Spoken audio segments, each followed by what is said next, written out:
পিন্দে আইছো? কি হয়েছে? এত উজ্জ্বল সবসময় পিন্দি। এবার ঈদের নামাজ পড়ার লেগে তোর না পাঞ্জাবি আর পায়জামা কিনে দিলাম।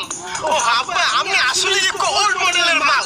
আমি যদি এখন ওই পাঞ্জাবি আর পায়জামা পিনতে নামাজে যাই, তাহলে রাইতে ভাই বন্ধু নিয়ে সিল করবো কি পিনতে? ওটা ভুল হয়ে যাবে না? ভাই বন্ধু লইয়া রাইতে সিল হরবি, পাঞ্জাবি পরবি, আর এখন নামাজে যাবি ল্যাঙ্গট পরবি।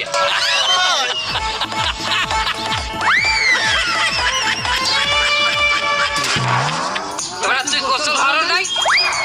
গোসল করলে কি হইবে? গোসল করার দরকার নেই, আমিও দুবার করিলাম।